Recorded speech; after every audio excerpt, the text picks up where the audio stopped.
মানুষের আবেগ নিয়ে খেলছেন মুখ্যমন্ত্রী। হিন্দু ধর্মের কোনো রীতিনীতি তিনি মানেন না বলে অভিযোগ করলেন রাজ্য বিজেপি সভাপতি সাংসদ শ্রমিক ভট্টাচার্য। দেবী পক্ষের সূচনা হয়েছে, যদিও আমাদের মুখ্যমন্ত্রী অনেক আগেই বাঙালির আবেগকে আরো মর্যাদা দিয়ে ভারতীয় সংস্কৃতি, ঐতিহ্য, পরম্পরার যে গণ্ডি সেই বেড়াজালকে ভেঙে দিয়ে উনি পিতৃপক্ষেই দেবী পক্ষের সূচনা করে দিয়েছেন। এটা হিন্দু বলেই সম্ভব।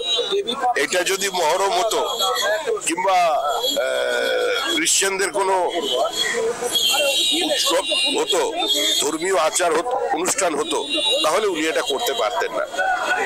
উনি কার্যত ভারতীয় সভ্যতা, আমাদের পরম্পরা, আমাদের মানুষের যে বিশ্বাস, হিন্দুদের যে এই দুর্গাপুজোর প্রতি একটা চিরকালীন অপেক্ষা, তারা গোটা বছর অপেক্ষা করে থাকেন, সবগুলোকেই তিনি কার্যত ফুৎকারে উড়িয়ে দিয়ে পিতৃপক্ষেই করে দিলেন।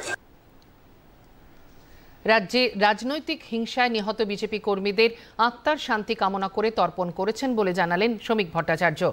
বিহার এবং উত্তরপ্রদেশের পর পশ্চিমবঙ্গেও বিজেপি ক্ষমতায় এলে আইন শৃঙ্খলার উন্নতি ঘটবে বলে দাবি করেছেন তিনি।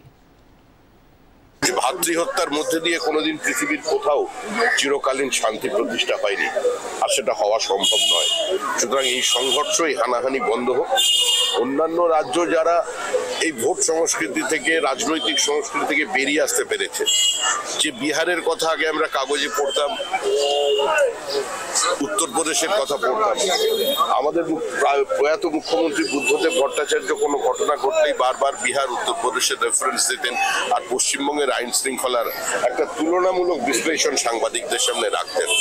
আজকে সেই বিহার, উত্তরপ্রদেশ ভোট সংস্কৃতি যা ছিল অতীতে, তার থেকে বেরিয়ে আসতে পেরেছে।